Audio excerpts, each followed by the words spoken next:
বাংলা সাহিত্যের ইতিহাসে রঙ্গমঞ্চের ইতিহাস আমরা যদি দেখতে যাই, তো আমাদের রঙ্গমঞ্চের উদ্ভব কিভাবে হলো প্রথমে চলে যেতে হয়।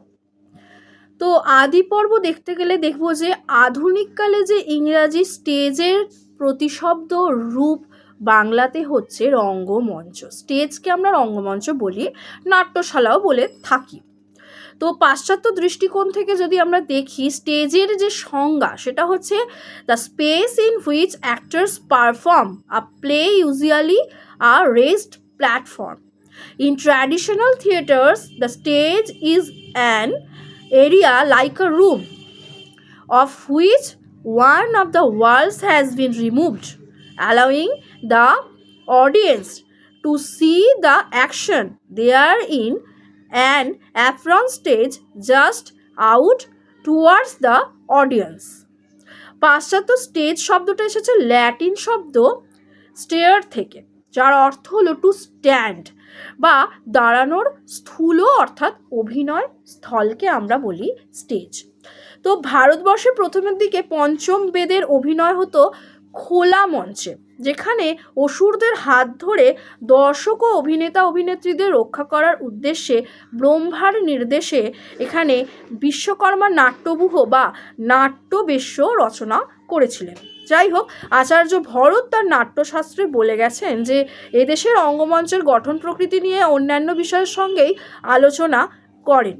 এই বর্ণনা থেকে এই সত্য প্রমাণিত হয়েছে যে কালিদাস এবং ভাস যারা ছিলেন, সংস্কৃত সাহিত্যিক যারা ছিলেন, তারা বলছেন তাদের আবির্ভাবের পূর্বেই এদেশে রঙ্গালয় ছিল। মানে এই সত্য প্রমাণ হয়েছে, কেউ বলেনি, এই সত্য প্রমাণিত হয়েছে যে কালিদাস এবং ভাসের পূর্বেই কিন্তু রঙ্গালয় এদেশে ছিল। এবং গঠনভঙ্গির যে বর্ণনা এখানে দেওয়া হয়েছে তা থেকে বোঝা যায় যে মঞ্চগুলো ছিল সুপরিকল্পিত এবং সুন্দর। নাট্যশাস্ত্রের দ্বিতীয় অধ্যায়ে আমরা নাট্যাচার্য ভরতকে পাই। তিনি জানাচ্ছেন যে রাজা কারিগর বিশ্বকর্মা গঠন অনুসারে বা আকৃতি অনুসারে 3 ধরনের নাট্যগৃহের পরিকল্পনা করেছিলেন। আয়তক্ষেত্রাকারে করেছিলের, বর্গক্ষেত্র আকারে করেছিলেন, আর ত্রিকোণ বিশিষ্ট করেছিলেন। আয়তক্ষেত্রাকারে যেটা করেছিলেন সেটাকে বলা হয় বিকৃষ্ট, বর্গক্ষেত্রের আকারে যেটা চতুরস্র, আর ত্রিকোণ বিশিষ্ট যেটা সেটাকে বলা হয় ত্রস্ত। যাই হোক, এইভাবে ছিল ভাগ। আবার আয়তন অনুসারে কিন্তু 3 ভাগ ছিল, যেটাকে বলা হয়ে থাকে মাঝারি, বড়, ছোট। এই হলো প্রেক্ষাগৃহ, এবং বড় প্রেক্ষাগৃহের মাপ ছিল 32 হাত বা 16 গজ, এবং এই প্রেক্ষাগৃহ রাজাদের জন্য নির্মিত হতো। এবং ছোট প্রেক্ষাগৃহগুলোর মাপ ছিল 32 হাত বা 16 গজ। এই প্রেক্ষাগৃহ সর্বসাধারণের জন্য নির্মিত ছিল, এবং প্রস্থে প্রতিটা প্রেক্ষাগৃহ হতো 32 হাত।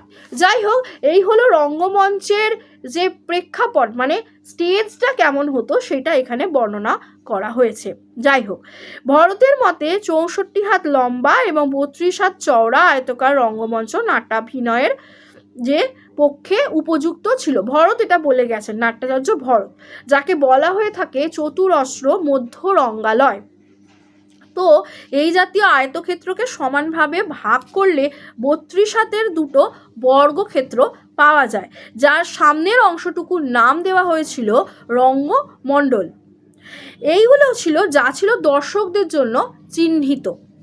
যাই হোক, এই গেল রঙ্গমঞ্চের স্টেজ কিভাবে হতো সেটার পরিকল্পনা, যা ছিল খুবই সুন্দর এবং সুপরিকল্পিত।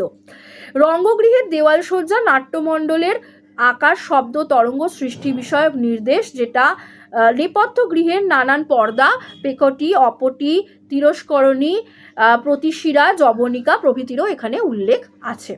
আচ্ছা, এখানে প্রাচ্য রঙ্গমঞ্চের গঠন সম্পর্কে যদি আমরা আলোচনা করতে যাই, তাহলে দেখা যাবে যে সেই দেশের রঙ্গমঞ্চের সংক্ষিপ্ত ইতিহাসে কোন কোন ধরনের রঙ্গমঞ্চ আছে সেগুলো আমরা পাই। যেমন গ্রিক রঙ্গমঞ্চ আছে, চীনা রঙ্গমঞ্চ আছে, জাপানি রঙ্গমঞ্চ আছে, ইংরেজদের রঙ্গমঞ্চ আছে। তো এই 4 ধরনের রঙ্গমঞ্চ আমরা পাই। প্রথমত আমরা দেখব গ্রিক রঙ্গমঞ্চ কেমন ছিল। খ্রিস্টপূর্ব 5ম খ্রিস্টপূর্বাব্দে 4র্থ শতাব্দীতে গ্রীসে যে রঙ্গমঞ্চগুলি নির্মিত হয়েছে তাতে কাষ্ঠ নির্মিত অর্ধবৃত্তাকার সজ্জিত আসন থাকতো দর্শকদের জন্য, এবং নিচে থাকতো গোলাকার নৃত্য মঞ্চ। এবং তার একদিকে ছোট আকারের রঙ্গমঞ্চ থাকতো। এছাড়া গ্রিক রঙ্গমঞ্চে উত্তোলিত মঞ্চ প্রথ্য ছিল না, দৃশ্যপটের ব্যবহারও হতো না। অভিনেতা মাস্ক বা মুখোশ ব্যবহার করতেন, স্ফীত পোশাক ও কাষ্ঠ পাদুকা ব্যবহারের রেওয়াজও ছিল। দ্বিতীয়ত চীনা রঙ্গমঞ্চ ছিল, যে চীন দেশের প্রাচীন রঙ্গমঞ্চ ছিল সম্পূর্ণ মুক্ত মঞ্চ। এই চীন দেশে ছিল মুক্ত মঞ্চ, পর্দা, পার্শ্ববরণ, দৃশ্যপটের পার্শ্বাবরণ বলতে পার্শ্বের যে আবরণগুলো, এবং দৃশ্যপটের কোনো বালাই ছিল না। অভিনয় চলাকালে অভিনয় বহির্ভূত লোকেরাও যাত্রার আসরের মতো হঠাৎ নাটকের প্রয়োজনীয় বস্তু মঞ্চে রেখে যেত। এছাড়া ছিল জাপানি রঙ্গমঞ্চ, এছাড়া ছিল ইংরেজ রঙ্গমঞ্চ। যাই হোক, জাপানি রঙ্গমঞ্চগুলোর ক্ষেত্রেও কিন্তু মঞ্চের দক্ষিণ দিকে কোরাসের স্থান ছিল। 6 বা ততোধিক ব্যক্তির কোরাস দল একসঙ্গে মঞ্চে কিন্তু উপস্থিত থাকতো। 3 দিক জুড়ে দর্শকরা কিন্তু বসতেন।